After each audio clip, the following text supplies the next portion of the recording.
El sonido del cristal contra el mármol fue un trueno, pero sus gritos dolieron más. Soy Victoria. Tengo 71 años y mis manos tiemblan, pero mi firma no. Él se ríe de mi vejez, ignorando que el techo sobre su cabeza es mío. Siempre me gustó el sonido de una cena bien servida. El tintineo discreto de los cubiertos, el murmullo de las conversaciones amables, el aroma a romero y carne asada flotando en el aire. Durante 40 años dirigí El Laurel, el servicio de banquetes más prestigioso de la ciudad. Mis manos, estas mismas manos que ahora lucen manchas de la edad y venas saltadas como ríos azules, han servido a presidentes, a novias nerviosas y a familias celebrando bodas de oro. Sé lo que es la elegancia. Sé lo que es el respeto, y sobre todo, sé distinguir a un caballero de un patán, aunque el patán lleve un traje italiano que yo misma pagué. Aquella noche, mi yerno, Roberto, había insistido en organizar una cena importante en la casa. «Es para el señor Valladares, Victoria. Mi ascenso depende de esto», me dijo con esa voz que mezcla la súplica con la orden. Acepté, por supuesto. Acepté por mi hija Laura, que lo mira como si él hubiera inventado el sol, aunque a mí ese sol solo me queme. Me pasé el día en la cocina, supervisando a la muchacha, asegurándome de que la salsa de vino tinto estuviera en su punto exacto, ese que ni espesa demasiado ni queda aguada.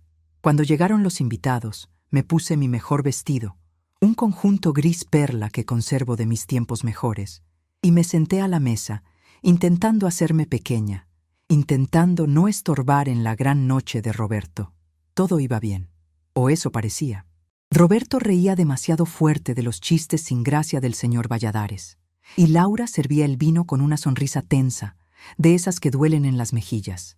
Yo comía despacio, concentrada en controlar el temblor, que desde hace un año visita mi mano derecha sin invitación. El médico dice que es esencial, que es la edad, que son los nervios. Yo digo que es mi cuerpo avisándome que he cargado demasiadas cosas durante demasiado tiempo. Al terminar el plato fuerte, vi que la copa del señor Valladares estaba vacía. Fue un instinto, un viejo reflejo de mis años de servicio. Me levanté antes de que Laura pudiera hacerlo. Tomé la botella de agua mineral para rellenar su vaso. «Permítame», dije suavemente. Pero entonces sucedió. Fue un espasmo, un latigazo eléctrico que recorrió mi muñeca justo cuando inclinaba la botella. El peso me venció por una fracción de segundo. La botella chocó contra el borde de mi propia copa de cristal tallado, una de las pocas que sobrevivieron a la mudanza, y la empujó. El tiempo pareció detenerse. Vi la copa caer girando, derramando el vino que quedaba como una herida abierta en el aire, hasta que impactó contra el piso de mármol beige. ¡Crack! El sonido fue seco, definitivo. El vino salpicó el pantalón del señor Valladares y una gota manchó el mantel inmaculado. El silencio que siguió fue absoluto, pesado, asfixiante. Sentí el calor subirme al cuello, la vergüenza antigua de quien ha cometido un error imperdonable en su propio oficio. «Por Dios», bramó Roberto.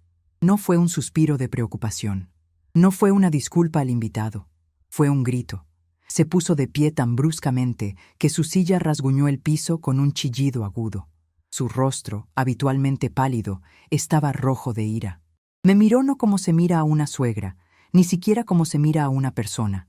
Me miró como se mira a un perro que ha ensuciado la alfombra. «Es que eres inútil», gritó, y su voz rebotó en las paredes del comedor, esas paredes que yo mandé pintar hace 3 meses. «Vieja temblorosa, no sirves ni para sostener un vaso». El señor Valladares intentó intervenir, levantando una mano con incomodidad. «Roberto, por favor, no es para tanto. Un accidente lo tiene cualquiera». «No, señor Valladares», lo cortó mi yerno, cegado por su propia prepotencia. «Es que ya no se puede con ella. Arruina todo lo que toca». Yo me quedé petrificada. Mi mano derecha, la traidora, temblaba ahora con más fuerza, pegada a mi costado. Busqué la mirada de mi hija. Busqué a Laura, mi niña, la que acuné cuando tenía fiebre, la que consolé cuando le rompieron el corazón por primera vez. Pero Laura bajó la cabeza. Se puso a limpiar nerviosamente una migaja imaginaria sobre el mantel, incapaz de levantar la vista, incapaz de defenderme. Ese silencio de mi hija dolió más que los gritos. Fue una daga fría en el centro del pecho. Roberto no había terminado. Se acercó un paso hacia mí, señalándome con un dedo acusador, aprovechando que tenía público para demostrar su supuesta autoridad en la casa. «¡Mírate! ¡Das pena!», escupió las palabras con veneno. «Deberías comer en el piso. Ahí es donde no puedes romper nada. Lárgate a la cocina antes de que rompas la vajilla entera». El aire del comedor se volvió irrespirable. La esposa del señor Valladares se cubrió la boca con la servilleta, horrorizada. Yo sentí cómo mis ojos se llenaban de lágrimas, pero no las dejé caer. No delante de él. Apreté la mandíbula hasta que me dolieron las muelas. Lentamente, con una dignidad que no sabía que me quedaba, me agaché. Mis rodillas crujieron, ese sonido seco de los huesos viejos protestando, pero bajé hasta el suelo. «Mamá, deja eso, yo lo...», susurró Laura por fin, con voz estrangulada. «Deja que lo haga ella», ordenó Roberto. «Si lo rompió, que lo limpie. A ver si así aprende a tener cuidado». Nadie se movió. Con mis manos temblorosas, empecé a recoger los fragmentos de cristal, uno a uno.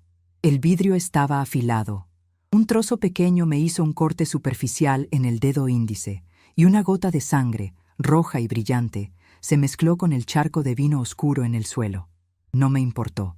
El dolor físico era una distracción bienvenida para el dolor del alma.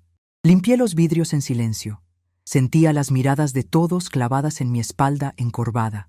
Me sentía pequeña, insignificante, una anciana que estorba, un mueble viejo que ya no combina con la decoración moderna que Roberto quiere imponer. Recogí todo en una servilleta, absorbí el vino con otra y me puse de pie. Me costó trabajo. Tuve que apoyarme en el borde de la mesa para impulsarme, y al hacerlo, vi la mueca de disgusto de Roberto. Sin decir una palabra, tomé los restos del desastre y caminé hacia la cocina. «Y no salgas hasta que se vayan», me lanzó Roberto a la espalda, antes de volverse hacia sus invitados con una risa falsa. «Disculpen, amigos, la demencia senil es una carga terrible para la familia. Ya saben cómo es esto». Cerré la puerta de la cocina detrás de mí. El ruido de la fiesta quedó amortiguado, lejano. Me apoyé en la encimera de granito frío, respirando agitadamente. Mi corazón galopaba como un caballo desbocado. Miré mi mano cortada. La sangre seguía brotando despacio. Abrí el grifo y dejé que el agua helada corriera sobre la herida. El frío me ayudó a pensar. Me ayudó a salir de la niebla de la humillación. Vieja temblorosa. Comer en el piso. Las palabras retumbaban en mi cabeza. Miré a mi alrededor. Esta cocina. Yo elegí los azulejos. Yo discutí con el arquitecto para que la ventana diera al jardín de las camelias. Yo pagué cada electrodoméstico con el dinero de la venta de mi negocio. Ese negocio que levanté sola cuando mi esposo falleció hace 20 años. Roberto y Laura viven aquí porque yo se los pedí. Cuando se casaron, no tenían dónde caerse muertos. Roberto tenía muchas deudas y pocos empleos estables. «Vengan a casa», les dije. «La casa es grande. Yo ya estoy vieja. No quiero estar sola». Fue un acto de amor, un acto de madre. Y ahora, en mi propia casa, me mandaban a comer al piso como a un animal. Me sequé las manos con un paño de cocina. El temblor estaba ahí, sí, pero algo había cambiado. Ya no era un temblor de miedo o debilidad.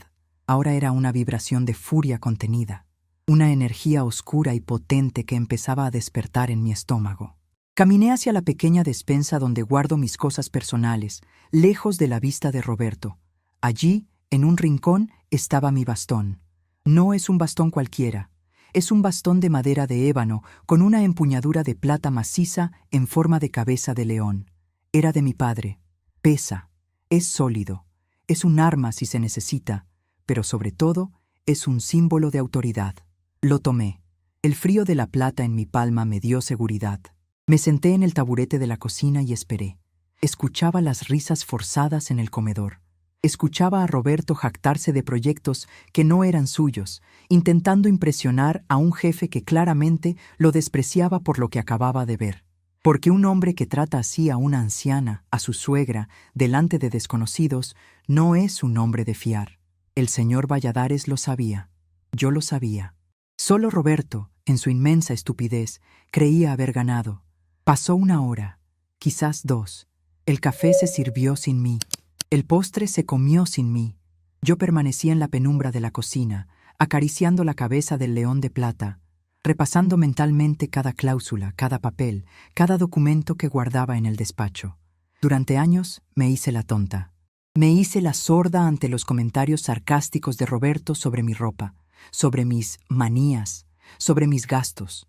Pensé que era el precio a pagar por tener a mi hija cerca. Pensé que, al final del día, la familia es lo único que importa. Pero hay líneas que no se cruzan. Y esta noche, Roberto no solo cruzó la línea, la borró, la escupió y bailó sobre ella. Escuché el ruido de las sillas arrastrándose, las despedidas en la puerta principal. Excelente cena, Roberto, aunque una lástima lo del incidente, dijo la voz grave del señor Valladares. Oh, no se preocupe, jefe, cosas de la edad. Ya estamos viendo si la internamos en un lugar donde la cuiden, ya sabe, por su seguridad, respondió Roberto con esa facilidad pasmosa para mentir. ¿Internarme? Mis dedos se cerraron con fuerza sobre el bastón. Así que ese era su plan. Sacarme de mi casa, encerrarme en un asilo y quedarse con todo. Seguramente pensaba que yo estaba senil, que no me daba cuenta de sus llamadas susurradas con agentes inmobiliarios, o de cómo revisaba mi correspondencia bancaria. Creen que porque tiemblo, no pienso. Creen que porque camino lento, no puedo adelantarme. La puerta principal se cerró. El silencio volvió a la casa, pero ahora era un silencio diferente. Era el silencio antes de la tormenta. «¡Por fin se largaron!», exclamó Roberto, soltando un suspiro exagerado. «Laura, ven a ayudarme a recoger esto, y dile a tu madre que ya puede salir de su cueva, aunque la verdad, prefiero no verle la cara hasta mañana. ¡Qué vergüenza me hizo pasar!». Salí de la cocina. El sonido de mi bastón golpeando el suelo de madera resonó con eco. Toc, toc, toc. Caminé despacio, con la espalda más recta que en los últimos 10 años. Entré al comedor. Roberto estaba aflojándose la corbata, de espaldas a mí, sirviéndose la última copa de vino. Laura estaba recogiendo los platos sucios, con los ojos rojos de haber llorado en silencio. Al escuchar el bastón, Laura levantó la vista. Abrió los ojos como platos al verme. No sé qué vio en mi cara, pero soltó el plato que tenía en la mano y dio un paso atrás. «Mamá», susurró. Roberto se giró, con esa sonrisa burlona todavía pegada en los labios. «Ah, miren quién apareció, la bella durmiente. ¿Ya se te pasó el berrinche? Espero que hayas limpiado bien el piso, Victoria, porque si encuentro un solo vidrio mañana, te juro que...». «Cállate», dije. No grité. Mi voz salió baja, tranquila, pero con un filo metálico que cortó el aire. Fue el tono que usaba cuando despedía a un empleado que había robado en la caja. Roberto parpadeó, confundido. No esperaba eso. Esperaba a la vieja asustada. Esperaba disculpas. «¿Qué dijiste?», preguntó, soltando una risa nerviosa. «Cuidado con el tono, Victoria. Recuerda que vives aquí de favor». Avancé hacia el pasillo que llevaba al despacho. «No, Roberto. Tú vives aquí de favor». Pasé de largo, ignorando su cara de incredulidad. Entré al despacho, esa habitación que Roberto había reclamado como su oficina y que había llenado de humo de cigarro y revistas de autos. Fui directa al escritorio antiguo de caoba, el que era de mi esposo. Abrí el cajón secreto del lado derecho. Él nunca supo que existía ese compartimento. Roberto no es de los que observan los detalles, es de los que miran la superficie. Saqué la carpeta de cuero azul. Pesaba poco, pero contenía toneladas de realidad. Regresé al comedor. Roberto y Laura seguían allí, estáticos. Él tenía la cara roja de nuevo, a punto de explotar. «¡Ya me cansé de tus juegos!», gritó avanzando hacia mí. «Mañana mismo llamo al asilo. ¡Se acabó!». Lancé la carpeta sobre la mesa del comedor. Aterrizó sobre los restos de la cena, desplazando una copa sucia. Se abrió ligeramente, revelando el papel sellado con el escudo notarial. «Léelo», ordené. Me apoyé en mi bastón de plata, sintiéndome como una reina guerrera en su trono. Roberto miró la carpeta, luego a mí. Con un gesto brusco, la tomó. «¿Qué basura es esta?». Sus ojos recorrieron el documento, al principio con desdén, luego con confusión, y finalmente con un terror absoluto que le drenó el color de la cara.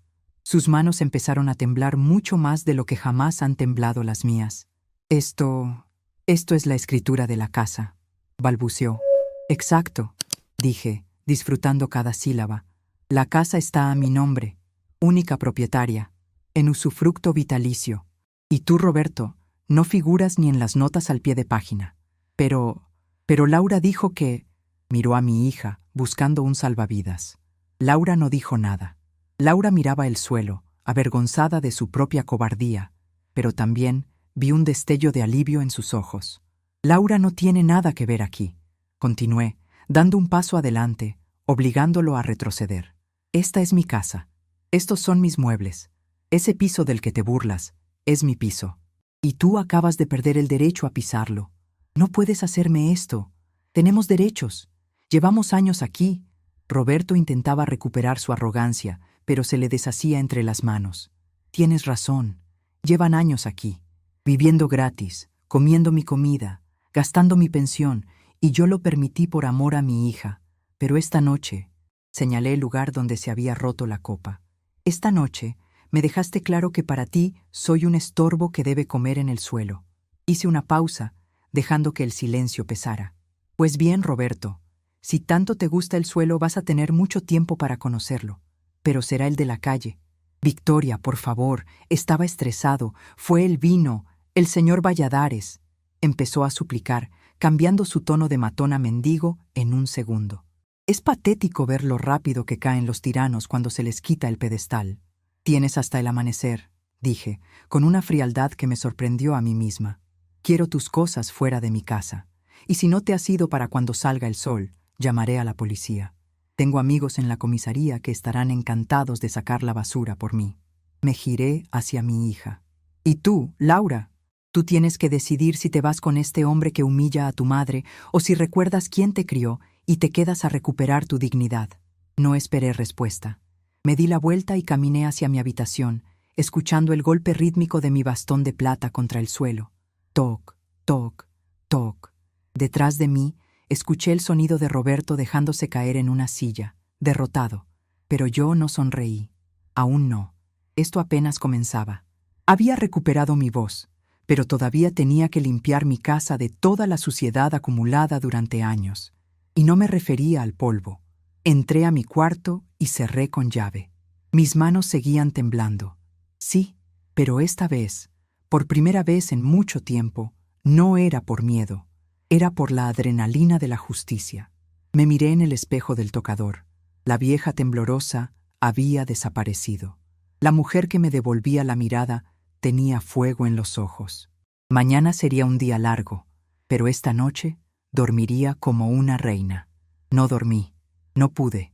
La adrenalina es una droga potente, y a mis 71 años mi cuerpo ya no sabe cómo procesarla con la rapidez de antes. Pasé la noche sentada en mi sillón de lectura, con la puerta cerrada con llave y el bastón de mi padre cruzado sobre mis rodillas, como un centinela de plata y ébano.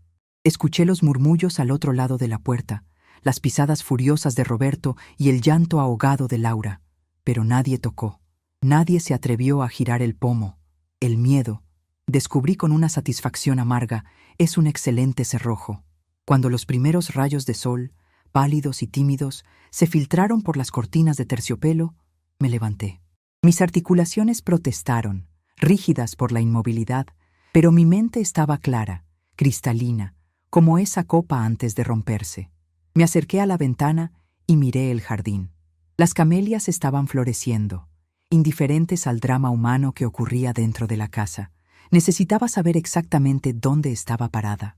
La valentía de anoche fue un impulso, un rugido necesario, pero las guerras no se ganan con rugidos, se ganan con mapas y suministros. Caminé hacia el cuadro de las magnolias que cuelga sobre mi cómoda. Lo descolgué con cuidado. Detrás, empotrada en la pared, estaba la pequeña caja fuerte que instalé hace 30 años, cuando el negocio de los banquetes empezó a manejar sumas que no cabían bajo el colchón. Roberto sabía que existía, por supuesto, pero nunca supo la combinación. Él es un hombre de tecnología, de contraseñas digitales y nubes virtuales. El acero y los diales mecánicos le parecen obsoletos. Qué equivocado está. Lo viejo es, a menudo, lo más seguro. Giré la rueda. Derecha, izquierda, derecha. Clic. La puerta pesada se abrió con un suspiro metálico. Dentro no había joyas. Las vendí casi todas para pagar la boda de Laura y el emprendimiento fallido de Roberto hace 5 años. Lo que había era papel. Montañas de papel que no había tenido el valor de revisar en mucho tiempo. Saqué los estados de cuenta bancarios que llegaban por correo y que yo acumulaba sin abrir, confiando ciegamente en que mi yerno administraba los gastos del hogar. Saqué la chequera vieja del Banco Nacional y, al fondo, encontré mi recurso más valioso, la agenda de piel cordobesa. Era una libreta gruesa, de cuero rojo oscuro, desgastada por el uso. En sus páginas, escritas con mi propia caligrafía firme de antaño, estaban los nombres de cada proveedor, cada cliente, cada favor hecho y cada deuda pendiente de mis 40 años en el Laurel. Me senté en el borde de la cama y abrí los estados de cuenta más recientes. Lo que vi me heló la sangre más que cualquier insulto. «Maldito seas, Roberto», susurré, y mi voz sonó rasposa en la habitación vacía. No eran solo los gastos de la casa. Había retiros en cajeros automáticos de zonas de la ciudad que Roberto no frecuenta, o eso decía. Había cargos en tiendas de electrónica, en restaurantes de lujo donde yo no había puesto un pie, y transferencias mensuales a una cuenta a nombre de una tal Inversiones R&B que no reconocía. Mi mano derecha empezó a temblar. El papel vibraba entre mis dedos, haciendo que los números bailaran. Cerré los ojos y respiré hondo. Inhala, exhala. No era momento para el Parkinson, ni para los nervios, ni para la debilidad. Apreté la muñeca con mi otra mano hasta que el temblor cesó. Durante años, me convencí de que mi papel era callar y agradecer. Me dije que era una vieja inútil, que la tecnología me había rebasado, que las finanzas modernas eran demasiado complejas para una cocinera retirada. Roberto se encargó de alimentar esa mentira. «No te preocupes, Victoria, yo me encargo, tú descansa, tú ya trabajaste mucho». Qué dulce sonaba el veneno cuando te lo sirven en bandeja de plata. Me había convertido en una sombra en mi propia casa. Una sombra que limpia, que cocina, que firma donde le dicen y que pide perdón por existir. Había permitido que me trataran como a un mueble viejo, de esos que estorban en el pasillo, pero que nadie tira por lástima. Pero al mirar esos números, la vergüenza se transformó en algo mucho más útil. Cálculo. Roberto no solo era un patán, era un ladrón, y un ladrón descuidado. Tomé la agenda de piel cordobesa. Pasé las páginas, sintiendo la textura del papel grueso. La letra A, la letra B. Me detuve en la letra M. Méndez, Arturo, licenciado. Arturo Méndez no era solo un abogado. Era el hombre al que le organicé el banquete de bodas de sus 3 hijas, cobrándole solo el costo de los insumos cuando su esposa enfermó de cáncer y él quedó casi en la ruina. Arturo nunca olvidó ese gesto. Cada Navidad recibía una tarjeta suya. «Victoria, para lo que necesites, mi firma es tuya». Miré el reloj de la mesita de noche. Las 8 de la mañana. Arturo ya estaría en su despacho. Él es de la vieja escuela. Madruga. Marqué el número en mi celular, ese aparato que Roberto decía que yo apenas sabía usar. Es cierto que me cuesta mandar mensajes de texto, pero sé marcar un número. «¿Despacho Méndez y Asociados?», contestó una voz joven. «Quiero hablar con el licenciado Arturo. Dígale que es Victoria, la de El Laurel. Dígale que la salsa está lista, pero la carne se está quemando». Hubo un silencio breve, y luego escuché la voz grave y familiar de Arturo. «¿Victoria? Santo cielo, han pasado años. ¿Qué ocurre? Esa clave de la carne quemada, ¿no la usabas desde el incidente con el sindicato en el 98? «Arturo», dije, y me sorprendió lo firme que sonó mi voz. «Necesito verte, hoy. Y necesito que traigas a ese auditor contable que es tan bueno encontrando agujas en pajares, ese sobrino tuyo. ¿Problemas con Hacienda? Peor, problemas con la familia. Y Arturo, trae papeles de embargo preventivo». Colgué.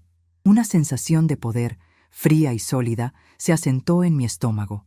No era la calidez de la cocina, era el frío del acero quirúrgico. Me vestí. No me puse la bata de casa. Saqué del fondo del armario un traje sastre azul marino que no me ponía desde el funeral de mi esposo. Me quedaba un poco holgado. He perdido peso con los disgustos, pero con un cinturón y un broche de perlas en la solapa, lucía respetable. Me recogí el pelo blanco en un moño apretado, sin dejar mechones sueltos. Me miré al espejo. Ahí estás, me dije a mí misma. Pensé que te habías muerto. La mujer del espejo me devolvió una mirada dura. Las arrugas seguían ahí, marcando el mapa de mi vida, pero los ojos ya no pedían permiso. Eran los ojos de la mujer que había dirigido a un equipo de 50 personas, que había solucionado crisis de última hora cuando los pasteles de boda se derretían o los novios se fugaban. Abrí la puerta de mi habitación. El pasillo estaba en silencio. Bajé las escaleras despacio, apoyándome en el bastón, no por necesidad, sino para anunciar mi llegada. Toc, toc, toc. Al llegar a la planta baja, vi que la puerta del despacho estaba abierta. Roberto estaba allí, frenético, metiendo papeles en una caja de cartón. Laura estaba sentada en el sofá de la sala, con la mirada perdida, sosteniendo una taza de café que le temblaba en las manos más que a mí. Me detuve en el umbral del despacho. Roberto levantó la vista. Tenía ojeras oscuras y la camisa arrugada. Al verme vestida así, con el traje sastre y el bastón, se detuvo en seco. Por un segundo, vi el desconcierto en sus ojos. No esperaba a la matriarca, esperaba a la víctima. «¿Qué haces vestida así?», ladró, intentando recuperar su tono de mando, aunque le salió agudo y nervioso. «¿A dónde crees que vas?» «A arreglar mis asuntos, Roberto», respondí con calma. «¿Y tú? Veo que estás empacando. Me alegra ver que te tomaste en serio mi orden de desalojo». Él soltó una risa forzada y tiró un puñado de papeles a la caja. «No seas ridícula, Victoria. No me voy a ir. Estuve hablando con un abogado anoche. No puedes echarme así como así. Tengo derechos de posesión. Tienes un problema mucho más grande que el desalojo». Lo interrumpí, entrando al despacho. Avancé hasta quedar frente al escritorio, invadiendo su espacio. Estuve revisando los estados de cuenta, Roberto. El color abandonó su rostro tan rápido que parecía que le hubieran sacado un tapón. ¿Qué estados de cuenta? Tú no entiendes de eso. Entiendo lo suficiente para saber que consultoría externa no cuesta 5,000 pesos semanales en una casa donde la única consulta que se hace es «¿qué vamos a cenar?», dije, golpeando suavemente el suelo con el bastón.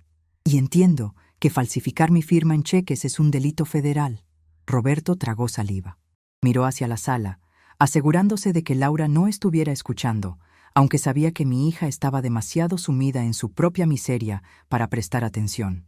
Se acercó a mí, bajando la voz a un susurro amenazante. «Escúchame bien, vieja loca. Si intentas algo, le diré a todos que estás senil. Tengo grabaciones. Tengo testigos. El señor Valladares vio cómo te comportaste anoche. Nadie te va a creer. Te declararé incompetente y te encerraré en ese asilo antes de que puedas decir abogado».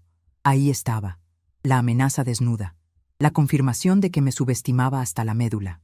Él veía a una anciana temblorosa. No veía a la mujer que negociaba precios de langosta con pescadores rudos a las 4 de la mañana. Sonreí. Fue una sonrisa pequeña, apenas una curva en mis labios, pero tuvo el efecto de hacerlo retroceder un paso. «Roberto, querido», dije, usando ese tono maternal que solía reservar para los clientes difíciles. «El problema con la gente como tú es que creen que el mundo empezó cuando ustedes llegaron. Crees que soy débil porque tiemblo. Crees que soy tonta porque callo. Pero se te olvida algo fundamental». Me incliné hacia él, apoyando ambas manos sobre la empuñadura de plata del león. «Yo construí esta vida ladrillo a ladrillo mientras tú todavía estabas aprendiendo a atarte los zapatos. Y tengo amigos, Roberto. Amigos viejos, amigos leales, amigos que saben distinguir entre una anciana senil y una empresaria estafada». Él intentó hablar, pero le corté con un gesto de la mano. «Sigue empacando, pero no te lleves nada que no tengas factura a tu nombre. Y te advierto, voy al banco, voy a congelar todo. Si intentas sacar un solo centavo más, la policía no vendrá a sacarte de la casa, vendrá a llevarte a una celda». Me di la vuelta. Mi corazón latía con fuerza, sí, pero era un latido rítmico, poderoso. «¡Laura!», llamó Roberto desesperado. «Tu madre ha perdido la cabeza. ¡Deténla!». Laura levantó la vista desde el sofá. Me miró. Me vio vestida de azul, erguida, con el fuego de la determinación en la mirada. Luego miró a su marido, sudoroso y desaliñado, gritando como un niño berrinchudo. Por primera vez en años, vi una chispa de duda en los ojos de mi hija. No dijo nada. No se movió para detenerme. Solo bajó la mirada de nuevo a su café. Fue suficiente por ahora. Salí de la casa. El aire de la mañana me golpeó la cara, fresco y limpio. Caminé hacia la calle. No iba a pedir un taxi por aplicación. No quería dejar rastro digital que Roberto pudiera rastrear. Caminé 2 cuadras hasta la avenida principal y levanté el bastón para parar un taxi amarillo de los de antes. El conductor, un hombre mayor con canas en las sienes, me miró por el retrovisor. «Buenos días, señora. ¿A dónde la llevo?» «Al centro, joven», dije, acomodándome en el asiento y sintiendo cómo el cuero de mi vieja agenda crujía bajo mis dedos. «A la calle de los abogados. Y póngale prisa, que tengo una vida que recuperar». Mientras el taxi arrancaba, miré mis manos. La derecha seguía temblando levemente sobre mi regazo. La miré con curiosidad, no con odio.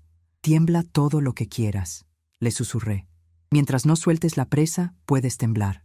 El plan estaba en marcha. Roberto pensaba que esto era una pelea doméstica. No sabía que acababa de declarar la guerra a una institución.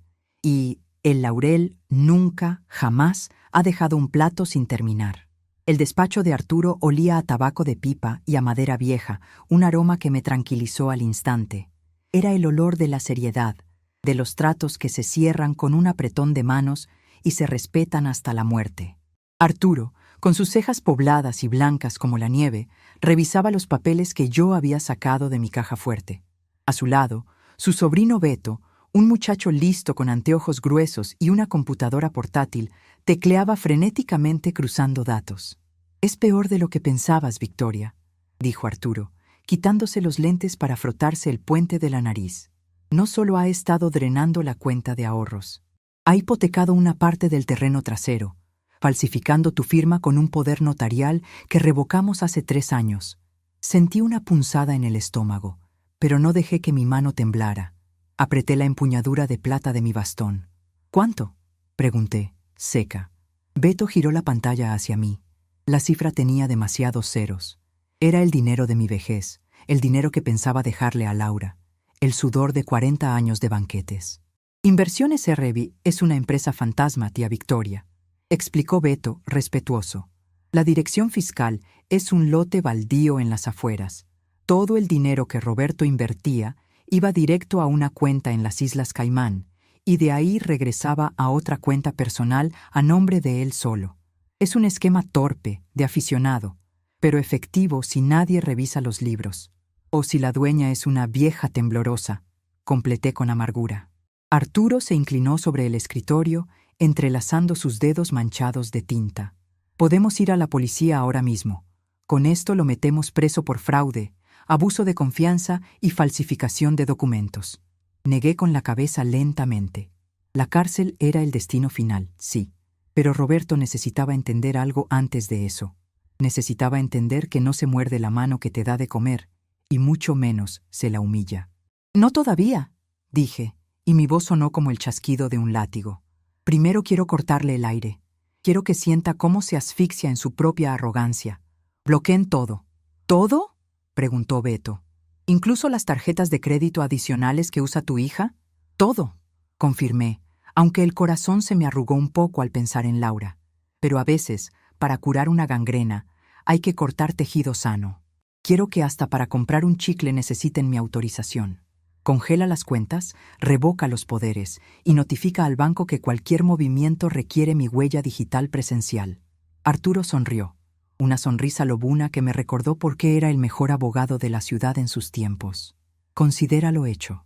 Para el mediodía, Roberto será financieramente inexistente». Salí del despacho con una sensación nueva en el pecho. No era alegría, era la fría satisfacción del cazador que ha puesto la trampa y solo espera el sonido del resorte. Al regresar a casa, el sol estaba alto y brillante. El taxi me dejó en la entrada. No entré por la puerta principal.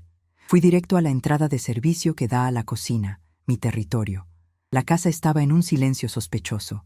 Roberto debía haberse ido a su supuesta oficina, probablemente un café con internet, y Laura Laura seguramente estaría escondida en su habitación, evitando la realidad. Entré a la cocina. Estaba hecha un desastre. La pila de platos sucios de la noche anterior seguía ahí, con restos de comida seca. Roberto no había movido un dedo y Laura estaba en huelga de brazos caídos. Perfecto. Dejé mi bolso y mi bastón en la esquina, me arremangué la chaqueta del traje sastre. Abrí la nevera. Estaba llena de cosas que a Roberto le gustaban: quesos importados, cervezas artesanales, cortes de carne caros, cosas compradas con mi dinero robado. Saqué un pollo entero, cebollas, ajos y pimientos. Empecé a picar. Toc, toc, toc, toc. El cuchillo golpeaba la tabla de madera con un ritmo frenético y preciso. Mis manos temblaban cuando estaban en reposo. Sí, pero cuando sostenían un cuchillo de chef, la memoria muscular tomaba el control. 40 años picando cebolla no se borran con un diagnóstico médico. El ritmo era mi música de guerra. Puse una olla grande al fuego. Aceite, ajo, cebolla. El sonido del sofrito chillando en la sartén rompió el silencio fúnebre de la casa. El olor, potente y casero, empezó a subir por las escaleras como un fantasma aromático. No era el olor de la cocina molecular que a Roberto le gustaba presumir. Era olor a hogar, a disciplina, a madre. Escuché pasos en la escalera. Eran pesados, rápidos. Roberto había vuelto. «¿Quién está haciendo ese ruido?», gritó desde el pasillo. «Estoy en una llamada importante». Entró a la cocina con el teléfono pegado a la oreja, vistiendo su traje italiano, pero con la corbata desajustada. Al verme allí, picando zanahorias con la velocidad de una máquina, se detuvo. «¿Victoria?», bajó el teléfono. «¿Qué demonios haces? Pensé que estabas empacando para irte al asilo voluntariamente». No levanté la vista. El cuchillo seguía bajando. Toc, toc, toc. «Estoy haciendo estofado, Roberto». «¿No hueles?». Él me miró con una mezcla de confusión y asco. «Deja eso. Apesta a fonda barata, y necesito que firmes esto». Puso un papel sobre la mesa, lejos de mi alcance, pero cerca del borde. «Es una autorización para el banco. Parece que hubo un error de sistema, y mis tarjetas no pasan. Seguramente es por tu culpa, por no actualizar tus datos de anciana». Sonreí hacia la olla humeante. El error de sistema. Ya había empezado. «No voy a firmar nada, Roberto», dije suavemente, echando las zanahorias al aceite hirviendo. «Firma de una maldita vez», explotó, golpeando la mesa. «Tengo que pagarle a un proveedor en 1 hora». Me giré despacio, con el cuchillo todavía en la mano. No lo levanté amenazante, simplemente lo sostuve con firmeza. Roberto dio un paso atrás, instintivamente. «No hay ningún proveedor, Roberto», dije mirándolo a los ojos. «Y no hay ningún error de sistema». «¿De qué hablas? Estás desvariando otra vez. Laura, baja aquí», gritó hacia el techo. «Tu madre está teniendo un episodio». Laura apareció en la puerta de la cocina, pálida, ojerosa, envuelta en una bata. Nos miró a los dos, a su marido sudoroso y desesperado, y a mí, tranquila, cocinando como si fuera un domingo cualquiera. «¿Qué pasa?», preguntó ella con un hilo de voz. «Pasa que tu marido tiene problemas de liquidez», dije, volviendo a mi estofado. «Y pasa que en esta casa, a partir de hoy, se come lo que yo cocino, a la hora que yo digo». Roberto soltó una risa nerviosa, incrédula. «¿Ah, sí? Pues mira lo que hago con tu comida». Se acercó a la estufa con la intención de apagar el fuego o tirar la olla. «¡Alto!». Mi voz retumbó en la cocina con la autoridad de quien ha mandado a 100 meseros en una boda real. Al mismo tiempo, mi bastón, que yo había dejado apoyado estratégicamente, resbaló y cayó al suelo con un estruendo metálico. El sonido lo distrajo. «Si tocas esa olla», dije, bajando la voz a un tono gélido, «te juro por la memoria de mi esposo que llamo a la policía ahora mismo y les muestro los estados de cuenta de Inversiones R&V». El nombre de la empresa fantasma flotó en el aire, pesado y tóxico. Roberto se congeló. Su mano quedó suspendida sobre la perilla de la estufa. El color rojo de su ira se transformó en un gris cenizo de terror puro. Se giró lentamente hacia mí, con los ojos desorbitados. ¿Tú cómo sabes?», balbuceó. Laura frunció el ceño confundida. «¿Qué es Inversiones R&V? Roberto, ¿de qué habla mamá?». Yo seguí moviendo el estofado con una cuchara de madera, tranquila, rítmica. Explícale, Roberto. Explícale a tu esposa qué es esa empresa. O mejor, explícale por qué tus tarjetas están bloqueadas y por qué el banco te ha estado llamando toda la mañana a tu celular personal, ese que nunca dejas que Laura toque. Roberto miró a Laura, luego a mí, luego a la puerta. Se sentía acorralado. Por primera vez, el depredador se daba cuenta de que estaba encerrado en la jaula con algo mucho más peligroso que él. Es un proyecto de inversión. Mintió, pero su voz temblaba. Es complejo, Laura. No lo entenderías. Tu madre está confundiendo las cosas. Ya sabes cómo se pone su cabeza. Ha estado revisando papeles viejos y se ha montado una película. No son papeles viejos, Roberto, dije, probando la salsa. Le faltaba sal. Son los movimientos de ayer, y los de la semana pasada, y los de hace 3 años. Me limpié las manos en el delantal que me había puesto sobre el traje sastre. El almuerzo estará listo en 20 minutos. Si quieren comer, pongan la mesa. Si no, pueden irse a comer al piso, como sugiriste anoche. Pero les advierto, no hay dinero para pedir pizza. Roberto me miró con odio, un odio puro y destilado, pero debajo de ese odio había miedo, mucho miedo. Sacó su celular y empezó a marcar frenéticamente, saliendo de la cocina como alma que lleva el diablo. Escuché sus susurros desesperados en el pasillo. ¿Aló? ¿Mario? Necesito que muevas el dinero. Ahora. No me importa la comisión, muévelo. Pobre iluso. Mario no podía mover nada. Arturo ya se había encargado de eso. Laura se quedó en la cocina, mirándome como si fuera una desconocida.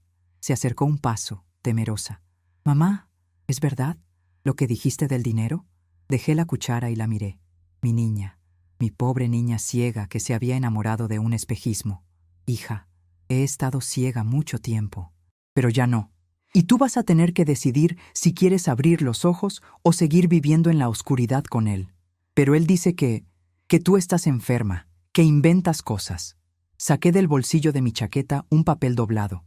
Era una copia impresa de una sola transferencia. 50,000 pesos, sacados de la cuenta de ahorros para la educación de los futuros hijos de Laura, transferidos a una joyería de lujo la semana pasada. «Toma», le dije extendiéndole el papel. «No me creas a mí, cree en los números. Y pregúntate dónde está esa joya, porque yo no te he visto ningún collar nuevo». Laura tomó el papel con manos temblorosas. Leyó la cifra. Leyó el destino. Se llevó una mano a la boca. Esto es del fondo de maternidad», susurró, y sus ojos se llenaron de lágrimas. «Pon la mesa, Laura», ordené suavemente volviendo a mi olla. «Hoy comemos como gente decente». Laura salió de la cocina arrastrando los pies, con el papel apretado contra su pecho como si fuera una herida. Me quedé sola con el borboteo del estofado. El aroma a laurel y carne inundaba la estancia. Mis manos, curiosamente, habían dejado de temblar casi por completo. El control es un excelente remedio para los nervios. 10 minutos después, escuché un grito en la sala. No fue un grito de ira, sino de frustración impotente. «Maldita sea. Rechazada. Otra vez rechazada». Me asomé al pasillo. Roberto estaba intentando pagar algo en su tableta, probablemente un boleto de avión o una reserva de hotel. Estaba sudando a chorros. Me vio en el marco de la puerta, con mi bastón en la mano y una sonrisa leve en los labios. «¿Problemas técnicos, Roberto?», pregunté con inocencia. Él se levantó y se abalanzó hacia mí, pero se detuvo a 2 metros.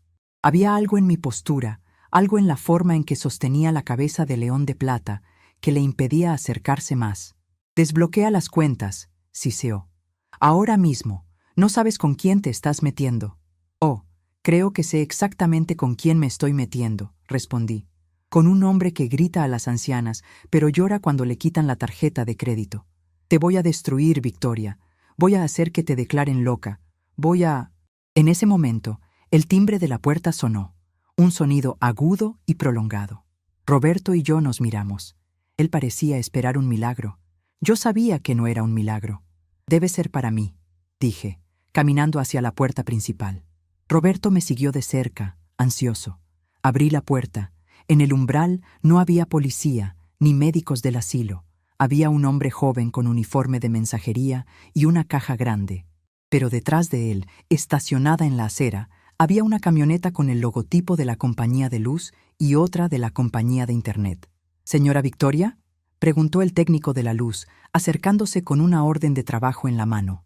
«Tenemos una orden de corte de suministro por solicitud del titular para el servicio comercial anexo a la vivienda». Roberto palideció. El servicio comercial era la línea de alta tensión que él había instalado para sus servidores de minería de criptomonedas en el garaje, otra de sus inversiones pagadas con mi dinero. «¡No!», gritó Roberto, empujándome para salir. «¡No pueden cortar eso! Estoy en medio de una operación». «La orden viene firmada por la propietaria del inmueble, señor», dijo el técnico inmutable. «Y la señora Victoria está aquí». «¿Es usted la señora Victoria?». «Soy yo», dije enderezándome. «Y sí, confirmo la orden. Ese equipo consume demasiada electricidad, y como mi yerno me recordó amablemente ayer, hay que ahorrar. Córtelo todo». «¡Estás loca! Vas a arruinar meses de trabajo», bramó Roberto agarrándose el pelo. «Cuidado, Roberto», le advertí en voz baja para que solo él me oyera. «Estás haciendo un escándalo en la calle. ¿Qué pensarán los vecinos? ¿Qué pensará el señor Valladares si pasa por aquí?». La mención de su jefe lo paralizó.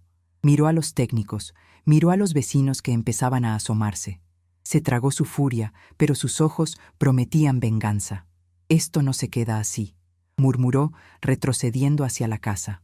«No, claro que no», respondí, cerrando la puerta tras de mí y dejando a los técnicos trabajar. «Apenas estamos en los aperitivos, Roberto.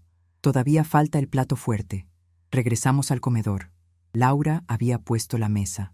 Había sacado la vajilla buena, la que Roberto decía que era de viejos. Los platos de porcelana blanca con bordes dorados brillaban bajo la luz de la lámpara. Me senté en la cabecera.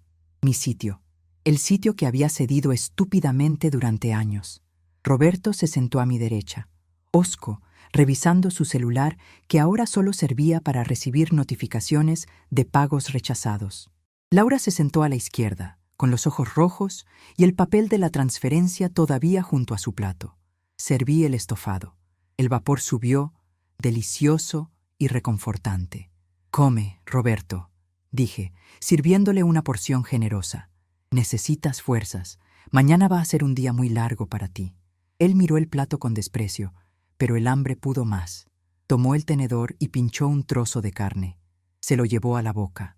«Está salado», masculló. «Es el sabor de la realidad, mijo», respondí, llevándome un bocado a la boca y saboreándolo. Estaba perfecto. A veces es difícil de tragar, pero alimenta más que las mentiras. Comimos en silencio. Un silencio tenso, cargado de electricidad. Roberto masticaba con rabia, planeando su siguiente movimiento, creyendo que todavía tenía cartas bajo la manga. No sabía que yo ya había quemado la baraja entera. De repente, el celular de Roberto sonó. No era una notificación, era una llamada. Él miró la pantalla y sus ojos se abrieron como platos. Se levantó de golpe, tirando la silla. «¿Sí, señor Valladares?». Su voz cambió instantáneamente a ese tono servil y empalagoso. Sí, dígame». «¿Cómo? ¿Una auditoría? Pero señor, eso debe ser un error». No, yo puedo explicarlo». Me limpié la comisura de los labios con la servilleta de lino. Arturo era rápido. No solo habíamos congelado sus cuentas, habíamos enviado una pequeña nota anónima a la empresa de Roberto sugiriendo que revisaran si sus gastos corporativos coincidían con sus facturas personales. Roberto me miró mientras escuchaba el teléfono. Su cara se desmoronaba. El miedo ya no era una sospecha, era una certeza. «Sí, señor, entiendo. Iré ahora mismo». Colgó el teléfono. Su mano temblaba tanto que casi se le cae. «¿Problemas en el paraíso?», pregunté tomando un sorbo de agua en mi copa de cristal intacta. Me han suspendido», susurró como si no pudiera creerlo. «Me han llamado a recursos humanos. Dicen que hay irregularidades». Se dejó caer en la silla, derrotado. Miró a Laura buscando consuelo, pero Laura estaba mirando su propio plato, trazando patrones invisibles con el tenedor. «Victoria», dijo Roberto, y por primera vez usó mi nombre sin sarcasmo. «Si me corren, si me quedo sin trabajo, no podremos pagar la hipoteca de tu terreno. Perderás la parte de atrás de la casa». Me levanté, apoyé ambas manos en la mesa y me incliné hacia él. «Roberto, eres tan tonto que ni siquiera sabes robar bien.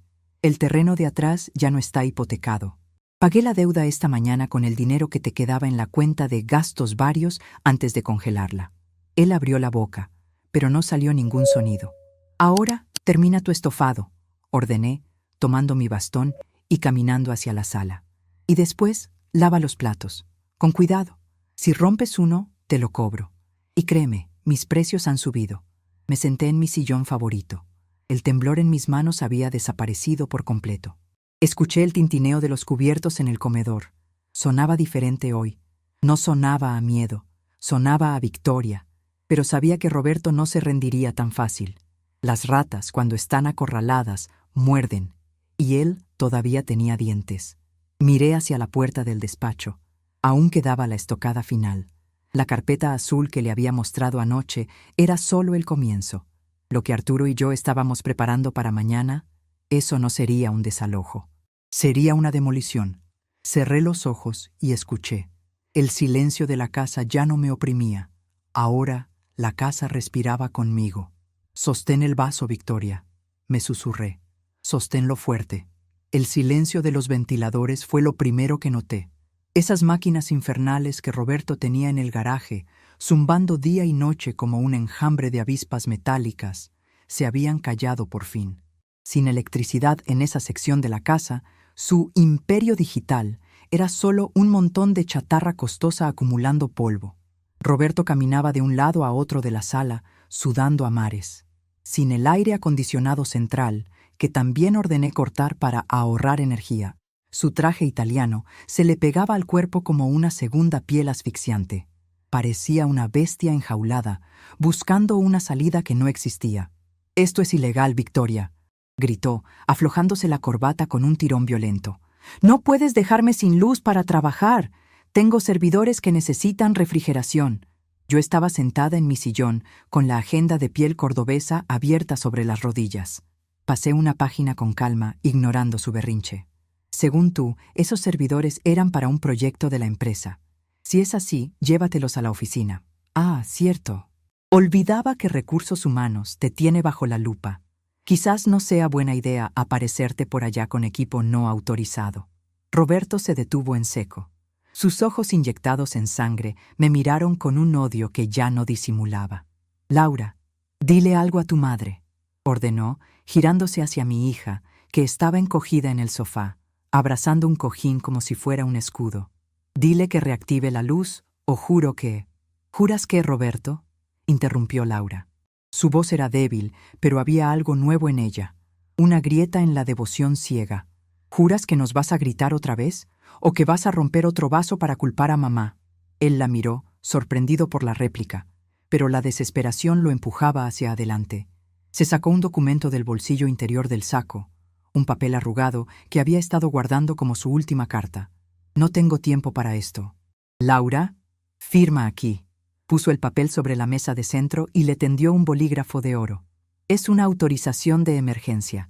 Me da poder sobre las cuentas conjuntas y sobre la propiedad, para gestionar un préstamo rápido. Necesito liquidez para arreglar el malentendido con la empresa.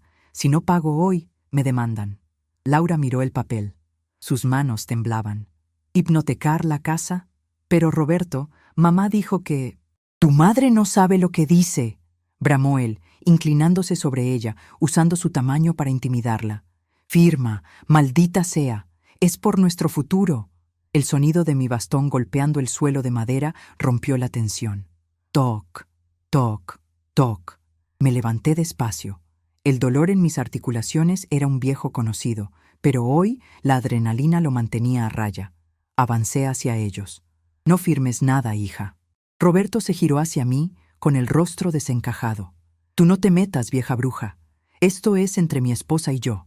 «No, Roberto», dije, llegando hasta la mesa y poniendo mi mano, firme y pesada, sobre el documento. «Esto es entre un estafador y sus víctimas». Y se acabó el tiempo de las firmas a ciegas. Él intentó arrebatarme el papel, pero fui más rápida. Con un movimiento seco de mi bastón, golpeé su mano. No fuerte como para romper huesos, pero sí lo suficiente para que soltara el bolígrafo con un aullido de dolor. «¡Estás loca! ¡Me atacaste!», gritó sobándose la muñeca. «Voy a llamar a la policía». «Ahórrate la llamada», dije, señalando hacia la entrada. Ya están aquí. El timbre sonó en ese preciso instante. No fue el sonido estridente de antes. Fueron 3 golpes secos y autoritarios en la madera de la puerta principal. Roberto palideció. Miró hacia la puerta, luego hacia la ventana, buscando una ruta de escape. Pero no había salida. «¿Qué hiciste?», susurró. Caminé hacia la puerta y la abrí. Arturo entró primero, impecable en su traje gris, con su maletín de cuero gastado. Detrás de él venían 2 oficiales de policía y un hombre bajito con cara de pocos amigos que cargaba una carpeta gruesa, el auditor forense. «Buenas tardes, Victoria», saludó Arturo con una inclinación de cabeza. «Perdona la demora. Tuvimos que certificar algunas firmas en el banco». Roberto retrocedió hasta chocar con la pared. «¿Abogado Méndez?», balbuceó. ¿Qué hace usted aquí?» Arturo ni siquiera lo miró. Se dirigió directamente a la mesa del comedor, apartó el jarrón de flores y abrió su maletín. Sacó una pila de documentos sellados y los extendió sobre la superficie de caoba, como si fuera un general desplegando un mapa de guerra. «Señor Roberto Castillo», dijo Arturo con voz de barítono, «estamos aquí para notificarle una demanda civil por fraude, administración desleal y falsificación de documentos privados y mercantiles. Además, los oficiales están aquí para supervisar el cumplimiento de una orden de restricción inmediata». «¿Restricción?», Roberto soltó una risa histérica. «Esta es mi casa. Vivo aquí con mi esposa». «Vivía», corregí yo acercándome a la mesa.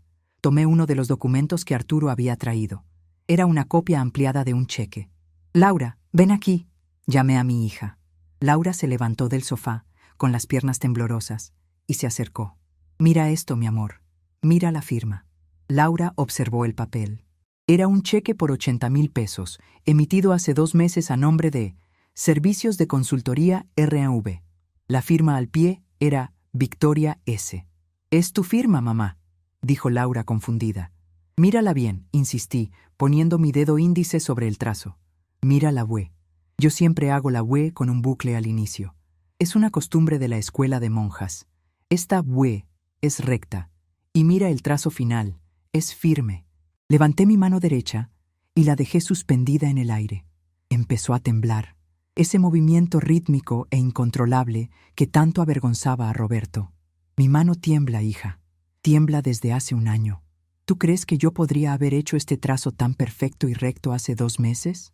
Laura abrió los ojos. Miró el cheque, luego mi mano temblorosa, luego a su marido. «Roberto, tú dijiste que mamá te firmó ese cheque para arreglar el techo del garaje». Roberto estaba acorralado. El sudor le caía por la frente.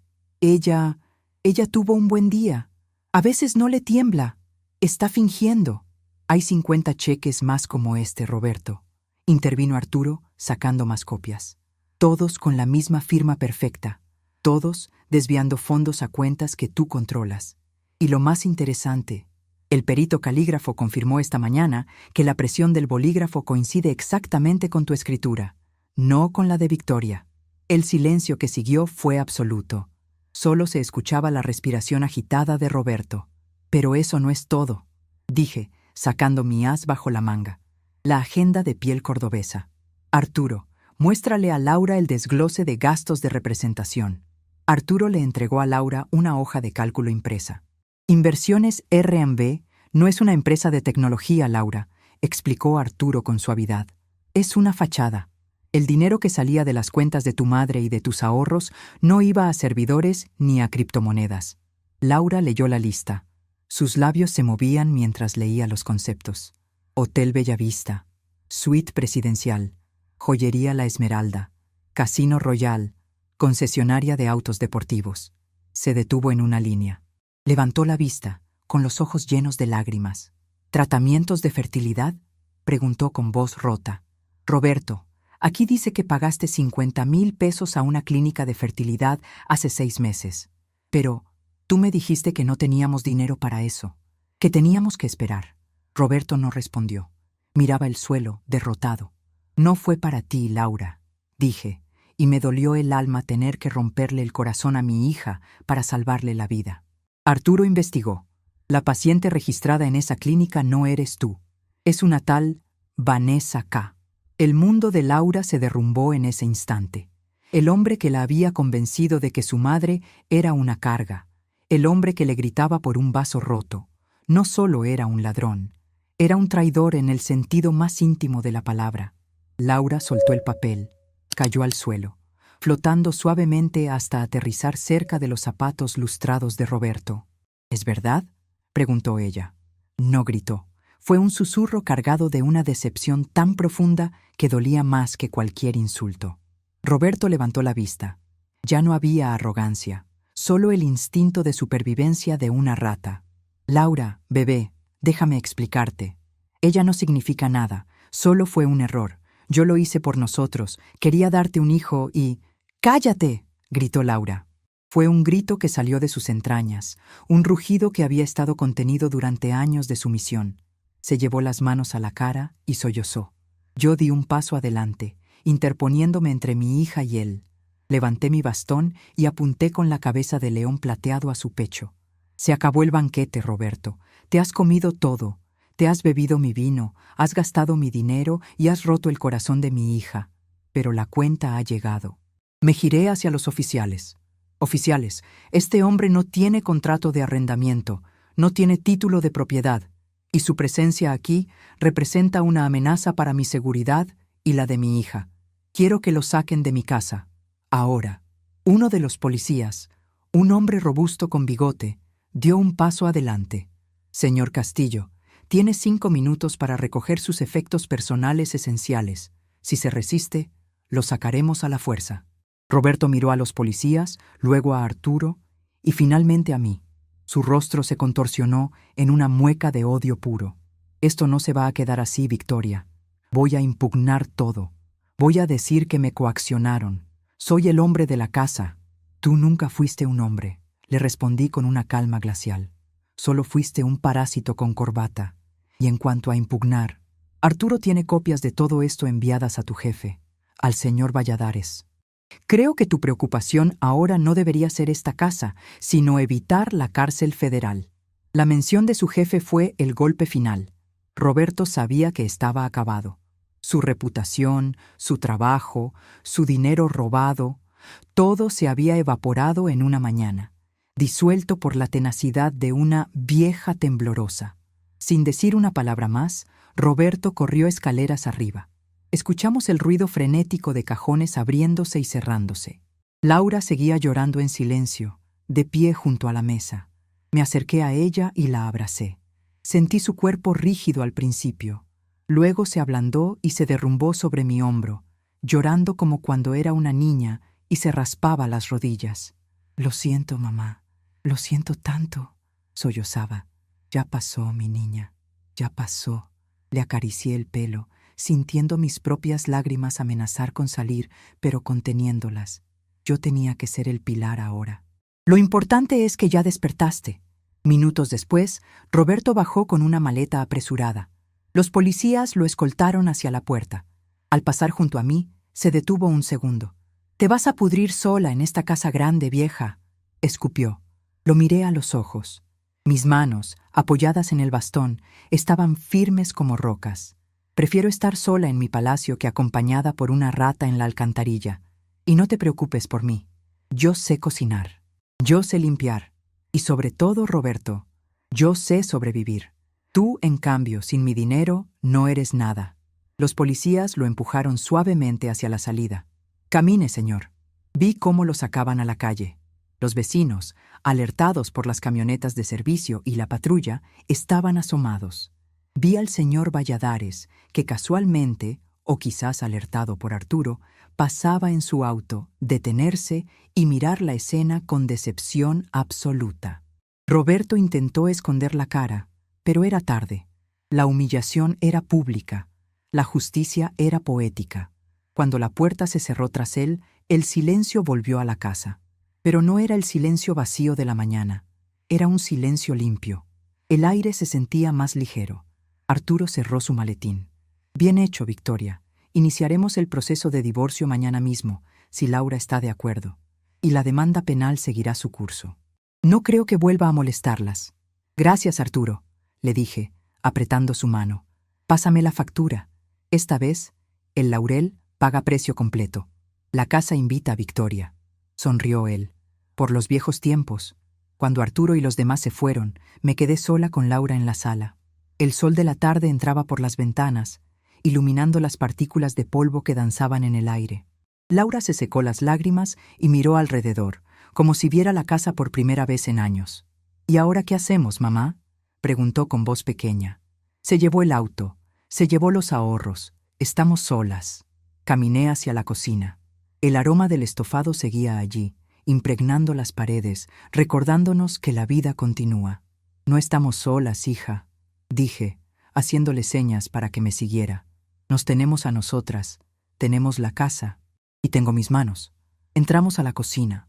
Señalé la pila de platos sucios que Roberto había dejado antes de su debacle. Primero, vamos a limpiar esto. Quiero sacar hasta el último rastro de él de mi cocina. Y después vamos a hacer un inventario. ¿Inventario? Laura me miró sin entender. Abrí la agenda de piel cordobesa en una página en blanco. Tomé un bolígrafo. Mi mano tembló un poco al acercarlo al papel, pero respiré hondo.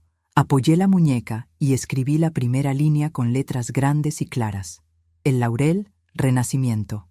Sí, inventario, dije, girándome hacia ella con una sonrisa que no había usado en años, la sonrisa de la jefa. Porque mañana, Laura, vamos a empezar a vender empanadas, las mejores empanadas de la ciudad, y vamos a recuperar cada centavo que ese infeliz nos robó, peso por peso. Laura me miró. Por primera vez en mucho tiempo, vi un destello de admiración en sus ojos, no de lástima. ¿Tú crees que podamos? Con tu condición. Levanté el bastón de ébano y plata. Mi condición hace que me tiemble la mano, Laura, no el espíritu. Y para amasar, el temblor hasta ayuda a que la harina quede más fina. Laura soltó una pequeña risa. Una risa triste, pero genuina. Tienes razón, mamá. Anda, le ordené cariñosamente pasándole un delantal. Ponte esto. Tenemos trabajo que hacer. Y esta noche nadie come en el piso. Mientras Laura se ataba el delantal, miré por la ventana hacia el jardín. Las camelias estaban en flor. Roberto se había ido. La casa era mía otra vez. Y aunque mis manos nunca dejarían de temblar, sabía que nunca más volvería a soltar las riendas de mi vida. Pero la verdadera transformación apenas comenzaba. Sacar a la basura es fácil. Lo difícil es quitar el mal olor que deja. Y yo tenía mucho cloro y muchas ganas de fregar. A veces, para que una casa brille de verdad, primero tienes que perder el miedo a ensuciarte las manos sacando lo podrido. Han pasado 6 meses desde que el último plato de porcelana de mi vajilla buena volvió a su lugar en la alacena, limpio y sin grietas. 6 meses desde que el silencio opresivo de esta casa se rompió, no con gritos, sino con el sonido constante y reconfortante de la batidora industrial que compré con el primer cheque de mis ventas. Me levanto a las 5 de la mañana. Ya no me despierta la angustia ni el miedo a encontrarme con una mirada de desprecio en el pasillo. Me despierta el olor a levadura fresca que dejo fermentando desde la noche anterior. Mis manos, al quitarme las sábanas, siguen bailando su propia danza nerviosa. El médico dice que el temblor no se irá, que es mi compañero de viaje. Pero he descubierto algo curioso. Cuando mis manos tocan la masa, cuando hunden los dedos en la mezcla tibia de harina y agua, el temblor se calma. O quizás no se calma, sino que se vuelve útil. El ritmo de mi enfermedad se ha convertido en el ritmo de mi trabajo. Nadie cierne la harina tan fino como yo. Mi pulso lo hace naturalmente, como una lluvia de nieve constante sobre la mesa de madera. Bajo a la cocina. Ya no es el territorio hostil donde me mandaban a comer al suelo. Ahora es el corazón de El Laurel Renacido. Así le pusimos al negocio. Laura insistió en el nombre. Buenos días, jefa. Me saluda Laura. Mi hija está ahí, con el pelo recogido en una coleta alta y un delantal lleno de manchas de mantequilla. Ya no tiene los ojos rojos ni la espalda encorvada. Ha subido unos kilos y le sientan bien. La tristeza la estaba consumiendo hasta los huesos. Ahora, sus manos se mueven rápido empaquetando docenas de empanadas argentinas y pasteles de carne. Buenos días, mi niña. ¿Cómo van los pedidos para el bufete de abogados? Pregunto, atándome mi propio mandil sobre el vestido. Listos para salir, mamá. 100 empanadas de carne, 50 de humita y 3 tartas de ricota. Arturo llamó para decir que si no le mandas ese chimichurri especial tuyo, cancela el contrato. Nos reímos. Una risa limpia que rebota en los azulejos y se escapa por la ventana hacia el jardín de las camelias. Hace medio año, una risa así hubiera sido motivo de un escándalo por parte de Roberto. «Silencio, que estoy trabajando», gritaba él. Ahora, el único ruido que importa es el del horno avisando que el pan está listo. La transformación de la casa ha sido lenta pero absoluta. Vendí los muebles minimalistas e incómodos que Roberto había comprado con mi dinero. Eran fríos, de metal y vidrio, peligrosos para una vieja como yo. Con lo que saqué de esa venta, y con los primeros ingresos del negocio, compré sillones amplios, de tela suave, y una mesa de roble macizo para el comedor. Una mesa que invita a sentarse, no a huir. Pero la verdadera transformación no fue la de los muebles, fue la de nosotras. A media mañana sonó el timbre. Era el camión de los proveedores. Salía a firmar la recepción de los sacos de harina. El conductor, un muchacho joven llamado Pedro, me sonrió con respeto. «Doña Victoria, aquí tiene. Por cierto, mi mamá probó sus empanadas la semana pasada en la fiesta del señor Valladares. Dice que no había comido nada igual desde que vivía en su pueblo». «Dile a tu mamá que tiene buen diente, Pedro», respondí, firmando el albarán. Mi firma salió un poco temblorosa, como siempre, pero grande y legible. Ya no me avergüenza. Es la firma de la dueña. Mientras guardábamos los sacos, Laura se puso seria un momento. Se limpió las manos en el trapo y me miró. «Mamá», me llamó Vanessa. El nombre flotó en el aire, pesado como una nube de tormenta. Vanessa K., la mujer de la clínica de fertilidad, la amante. Dejé de acomodar los frascos de especias y me giré despacio, apoyándome en mi bastón de plata. ¿Y qué quería esa mujer? Quería saber si Roberto nos había buscado. Dice que él le debe dinero a ella también, que le prometió un departamento y la dejó con deudas de tarjetas de crédito que sacó a su nombre. Parece que Roberto usó el mismo truco con las dos. Suspiré, sintiendo una mezcla de lástima y vindicación. Las ratas siempre muerden el queso de cualquier trampa, hija, no importa quién la ponga. ¿Y qué le dijiste? Laura levantó la barbilla. Vi en sus ojos el brillo de la mujer fuerte que yo sabía que llevaba dentro. Le dije que Roberto Castillo ya no existe para nosotras, que si quiere cobrarle, que lo busque en la lista de morosos, no en esta casa. Y le colgué. Sonreí, orgullosa. Bien hecho. Esa basura ya no se recicla aquí. A eso de las 2 de la tarde tuvimos que hacer una entrega especial. Arturo, mi abogado y ahora cliente número 1, celebraba la fusión de su despacho con una firma internacional. Insistió en que nosotras mismas lleváramos el banquete para presentarnos a los nuevos socios. «Es publicidad gratis, Victoria», me había dicho. Nos vestimos para la ocasión. Yo me puse mi traje sastre azul marino, el mismo que usé el día que eché a Roberto, pero esta vez lo adorné con una pañoleta de seda color crema. Laura se puso un vestido de flores y se soltó el pelo. Nos veíamos como lo que somos, empresarias. Llegamos al edificio de cristal en el centro financiero. El guardia de seguridad nos ayudó a bajar las cajas térmicas con un trato preferencial. «Pasen, pasen». El licenciado Méndez las espera en la sala de juntas del piso 20. El ascensor subió rápido. Al abrirse las puertas, el murmullo de gente importante y el olor a café caro nos recibió. Arturo vino a nuestro encuentro con los brazos abiertos. «La reina del sabor. Victoria, llegas justo a tiempo. Los socios de Nueva York tienen hambre». Empezamos a montar la mesa. Mis manos temblaban un poco al colocar las bandejas, pero ya no intentaba esconderlas. Usaba mi temblor para espolvorear el azúcar glass sobre los postres con una precisión artística que nadie más podía imitar. Uno de los socios americanos se acercó, fascinado. «Amazing technique», dijo en su mal español. «¿Cómo logra esa distribución tan perfecta del azúcar?» Lo miré a los ojos y sonreí. Son años de experiencia, joven, y un toque personal que solo da la edad. Fue entonces, mientras servíamos el vino, que ahora Laura servía, para evitar accidentes, aunque yo ya no les tenía miedo, cuando lo vi.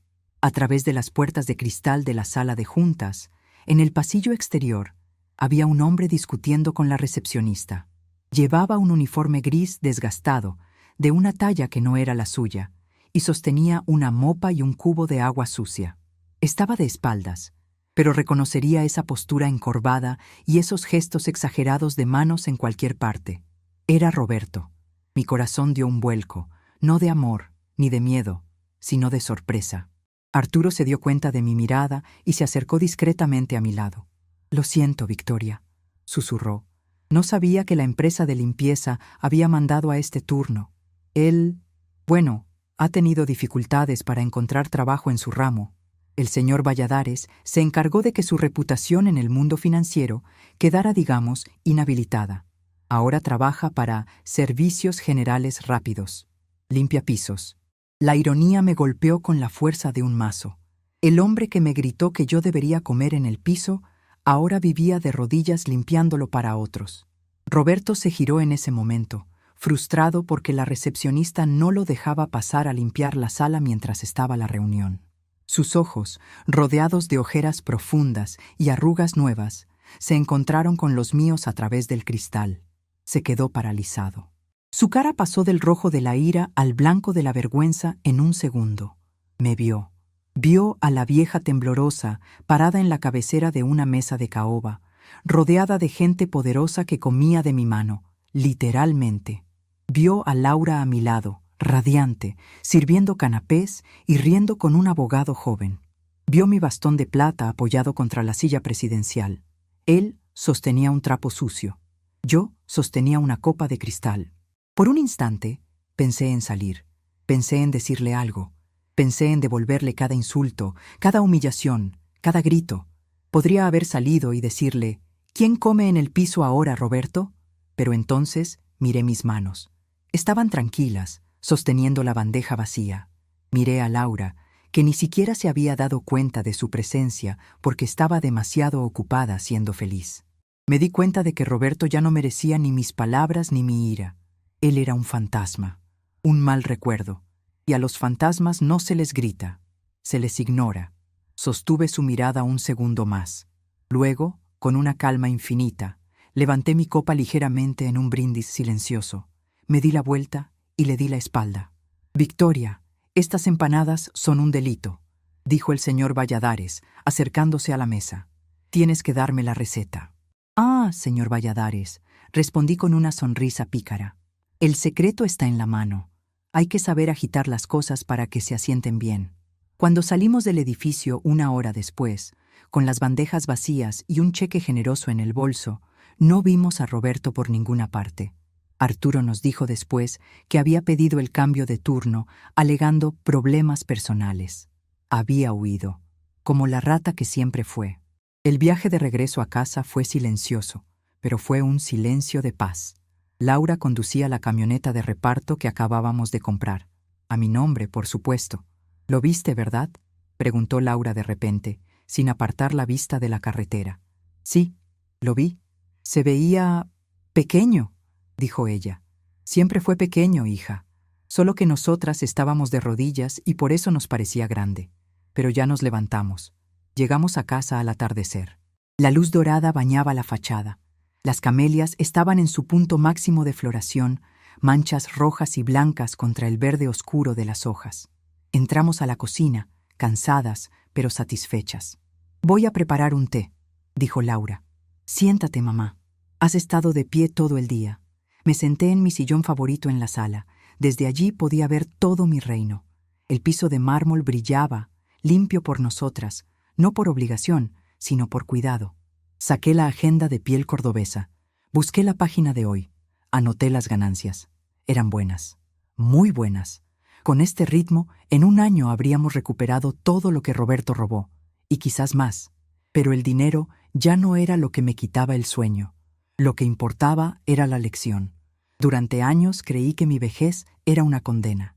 Creí que mis manos temblorosas eran un signo de inutilidad.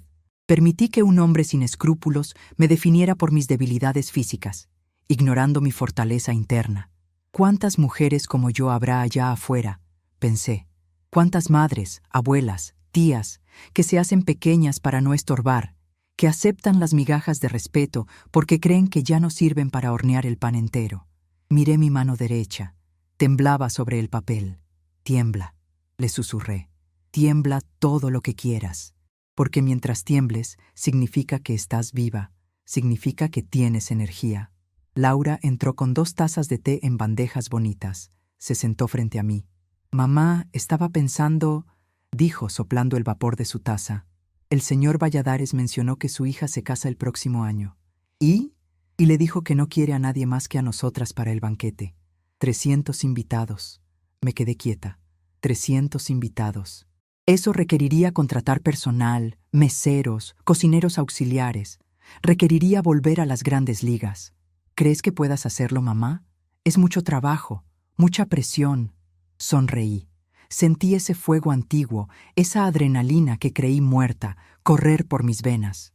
Hija, yo serví la cena de inauguración del Palacio Municipal con una pierna enyesada y un horno averiado en el 82. 300 invitados es solo un calentamiento. Laura sonrió, y vi en su rostro el reflejo del mío. Entonces aceptamos. ¿Aceptamos?, confirmé, pero con una condición. ¿Cuál? Que cobramos por adelantado, y que el contrato lo revisa Arturo. Ya no confío en la palabra de caballeros que no saben ni sostener su propia dignidad. Bebimos el té en silencio, disfrutando del atardecer. Mi vida no terminó a los 70. En realidad, apenas estaba empezando una segunda temporada. Me habían quitado mucho, sí.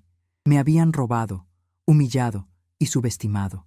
Pero cometieron el error de dejarme lo más importante, mi esencia. Roberto quería que comiera en el piso. Hoy, él limpia los pisos donde yo camino. La justicia divina a veces tarda, pero cuando llega, tiene un sabor dulce, como el de una empanada bien hecha, caliente y reconfortante. Dejé la taza sobre la mesa. Hizo un pequeño clink al chocar con el plato. El sonido fue firme. Me levanté y tomé mi bastón. «Vamos a la cocina, Laura», dije. «Hay que dejar la masa madre lista para mañana. El éxito no espera a que se nos pase el temblor». Caminé hacia mi lugar, marcando el paso con el golpe de la plata contra la madera. Toc, toc, toc. Mis manos pueden temblar, es cierto, pero mi pulso nunca ha estado más firme. Y mientras yo sostenga el bastón, en esta casa y en esta vida, nadie vuelve a agachar la cabeza.